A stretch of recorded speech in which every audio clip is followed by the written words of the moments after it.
possible. So specifically. So this is a question for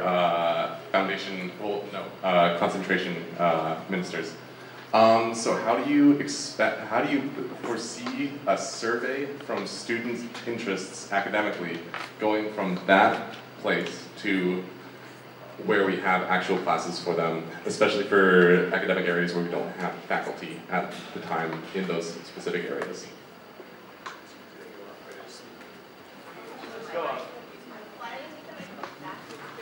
Hello? Hey. So that's a great question. So the way it works usually is that you have the survey and then the information is compiled. It's not just surveys though, it could also be other things like information gathering groups and stuff like that. And then there's a monthly meetings or blockly meetings with Ryan where you really are able to sit down with both the concentration rep and the foundation rep and speak with him about what the student body wants. So that's like the main way in which your voice is heard. However, you can also go talk to individual tutors, but it's also important to keep in mind that from talking to Nigel and Nessa this year, a lot of these changes are long-term too, right? So it's going to be, it's like an ongoing process. But this year they've actually had surveys that showed like we had a lack of business, so they're actually going to offer business courses next year, I believe. So like that's a really good step in the right direction. And you can also get visiting tutors if there's like really a lack, but we're not able to hire a full-time faculty. Thank you.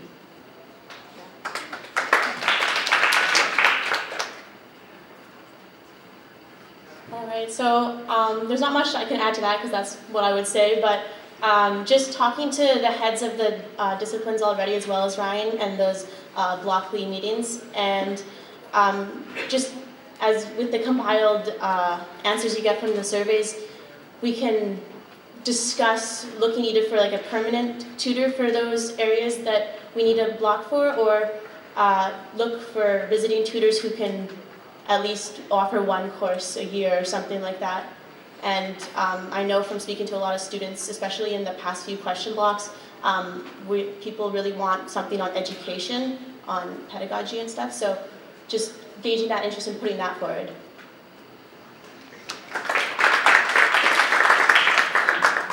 Question for the Ministers of Environment. I'm wondering, what are your plans to engage environmental work on campus with what's going on in Squamish? And how will your work as Minister of Environment encourage intersectional environmental work, specifically in terms of class, gender, sexuality, race in Squamish?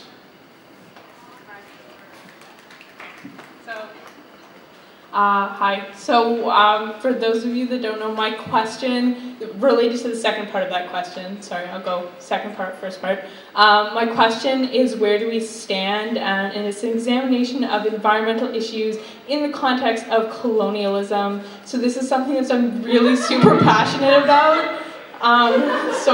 So like engaging people and recognizing that environmental issues affect different people differently is a really big part of what I'm going to be studying, and so I hope to be able to apply that into what I'm doing with my work at Quest. And then as far as engaging with the Squamish community, I have connections to organizations like My Sea to Sky and the Squamish Can, and then I've been talking to Natalie, and she said she could introduce me to the people at the District of Squamish as well. So hopefully, through working with organizations that I already have connections with, I'd be able to establish some links with the Squamish community. I hope that helps. Am I allowed to clarify something? I guess I was more asking about what do you think Quest's role is in connecting with the Squamish community? Okay. Am I allowed to keep going, or am I out of time? Okay. So I think that one thing that we need to work on as a community is connecting with Squamish. I think that there's a lot of potential to support initiatives in Squamish and to really build a community between the two. I think that having events on campus that bring people up from Squamish is a really enriching experience for students as well as for the people from Squamish. But yeah. I'm going to answer that part of the question first, just because it's freshest in my mind. Given that there's a lot of interest in education in the community, I think it would be really great to try to implement more programs where we perhaps build rain barrels with elementary schools and become mentors in the community on environmental stewardship, starting at the school level, so that we're building a foundation for the future of Squamish to encourage environmental stewardship. So I think that getting involved with the schools, which I already have connections with through some sports initiatives, would be really great. And I also think that it's very valuable to bring the Squamish community up to campus, but it would be really great to encourage Squamish to go into Squamish for some of these events. So perhaps putting them on in a more public place that would maybe have shuttles from our external affairs people would be really beneficial. Because then we're not just always bringing people up to our hub, we're coming down to them as well. The second part of that was... what do you yes. Okay, so... looking at what Squamish is already doing, yes, and supporting that, and looking at issues of class and ability to participate in environmental issues. Yes, I think that those are all very valuable, and I also think that it would be really valuable to look into how different cultures play into environmentalism, because North America has a tendency to be more consumer-based, and if we perhaps listen to other cultures in our Squamish community as well as the Quest campus, we'd be able to integrate some of the things that are already happening, because Europe is way ahead of us, not only in environmental law, but environmental stewardship. So it would be really great to integrate that as well as looking at race and gender. Was there any other? No?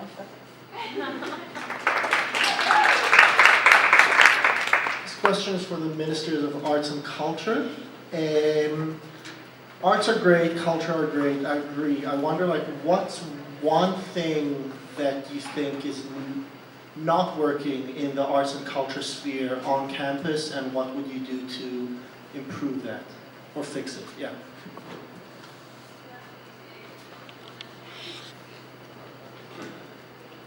Yeah, so one thing that I personally have struggled with as someone who is often looking for resources to be creative on campus is a lack thereof. And I know the SRC is not just a resource pool for money and for students to request things, but there are certain basic amenities that someone pursuing art and collaborative art can really benefit from. Personally, I find the music bay is slightly understaffed in some ways, and I know we just spent $7,530.04 on professional lighting equipment, and that's awesome, but we're still really working towards having the performance materials that we need to put on performances that kind of reach a level of quality that many of us strive for. Those are personally, that's at a very physical level. Beyond that, there's always increased space for participating in arts. The arts bay is a little bit overcrowded. I don't yet have any alternatives to that, but that is definitely something that's on my mind. If I have extra time, I do? Okay.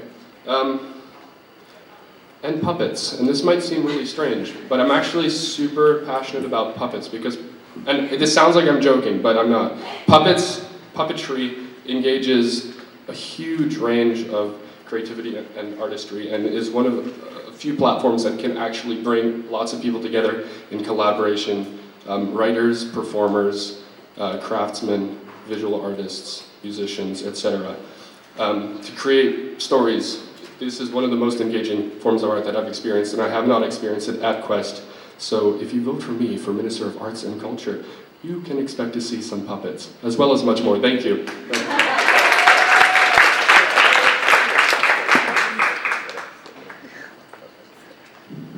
So I don't know how many of you made it out to the Anything But English open mic, but the amount of people that performed there and danced and sang and shared these talents that who knew they had because somehow there wasn't the opportunity for them to share them before completely blew my mind, and many others that I talked to. So in essence, Quest is incredibly full of talent, and yes, we have open mics, and yes, we have some art shows, but essentially it seems like we need more of those in different ways and in ones that that are almost more casual, ones that can be like the campfire jams at least, but without having to go to the campfire and get smoky. That's something that can be integrated into this community in just evening time habits almost. That can be part of this culture that is constantly creating opportunities to share how much enthusiasm, creativity, and talent all these students have. So what is lacking is just that being built into this culture in a constant, consistent way.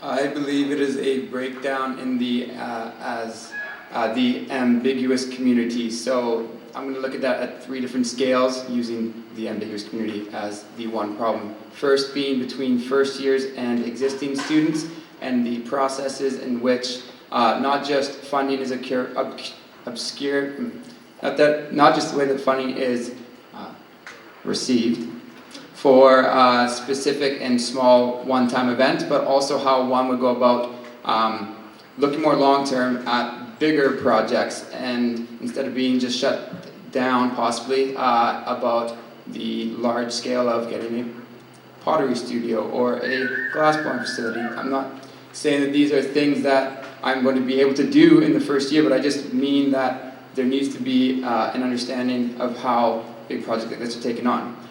Within that ambiguous community, I also believe there's a breakdown between Quest and Squamish, and being a 6-year Sea to Sky corridor resident, I feel like my connections in Squamish and Whistler and Pemberton can open up doors, and I believe arts is a way to unite these communities, and I feel like both through youth engagement, workshops, and facilitation done by Quest off of the Hill, and also through getting more of the established artists engaged and challenged to be the best artists that they can be, whether that is getting their art hanging on walls in coffee shops in Squamish or Pemberton, or challenging them and giving them the networks to become better artists. Thank you.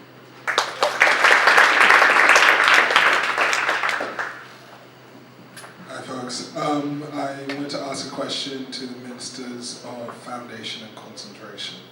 So we're getting a new president next year. We're also potentially getting the workings of a brand new foundation program, which of course has ramifications on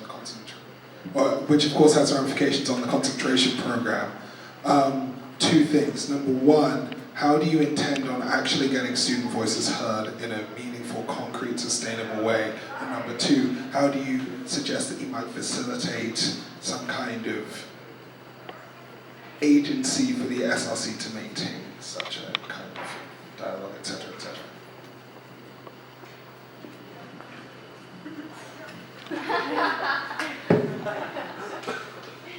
Hello again. So the first one was about a sustainable way that the students can have a voice, right?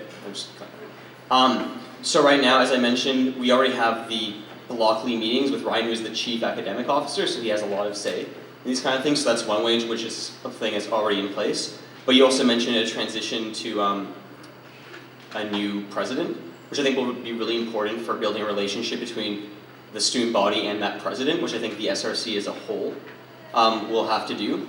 But that would probably include meeting with the new president too, whoever that may be. And in terms, what was the second part again? Sorry.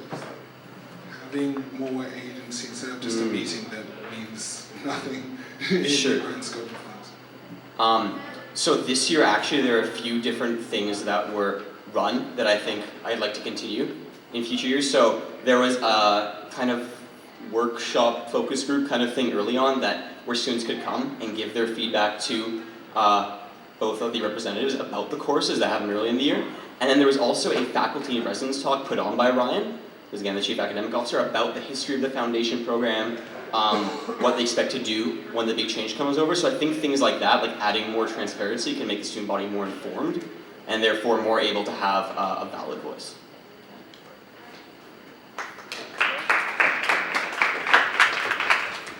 Along the same lines of what Daniel said, I found the faculty and residence talk that Ryan gave extremely illuminating for me, just to understand why the foundation program is the way it is, and to hear more about what faculty want. Well, not necessarily what faculty want, but the things that they're constrained by. And so I would like to host more faculty and residence talks, also more focus groups, and publicize them more, because I hear some students go, I didn't know we had a foundation rep. So I'd like to get that out there and not just say, come talk to me, but encourage students to take initiative on their own in talking to the new president and talking to faculty, etc. As well, I would like to have, I know we don't like surveys because they take time, but giving faculty concrete data and words that they can look at rather than a whole bunch of conversations that are happening is really valuable.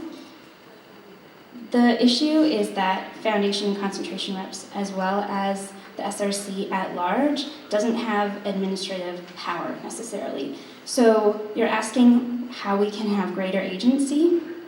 I think part of it is being more insistent, but not just having us as reps going to them, but really building initiative and desire in the community at large to take that upon themselves, because when students get behind things and show they want them, then administration has to listen, or at least there's a much greater force than if just us as reps.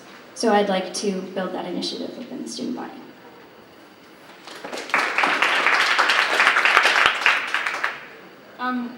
So at the end of every block, you fill out this survey about what you liked about the class and what you didn't like, and all of that data just gets funneled to faculty and no one ever hears about it. So right there you have a huge body of data that just isn't being used, that could be channeled to actually be getting some concrete change going on in the academics. For example, when you're in the middle of a block and you have all these frustrations, there's a lot of energy, and then at the end of the block it just gets dropped. Personally, right now I'm in a situation where the course description did not match what is currently going on in my class, and that is terribly frustrating, and yet all of that drive to actually get what you expected out of a class is lost, because people just move on to their next block.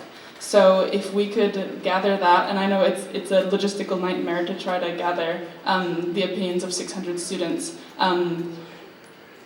but that there has to be the interest, first of all, for people to be taking foundation classes not just as requirements, but as a part of their whole 4 years. And yeah, I mean, Esther mentioned focus groups, that's a great idea, and getting people together to actually discuss what it is that could realistically happen in our classes, and use what people are already saying to actually change things. So, yeah.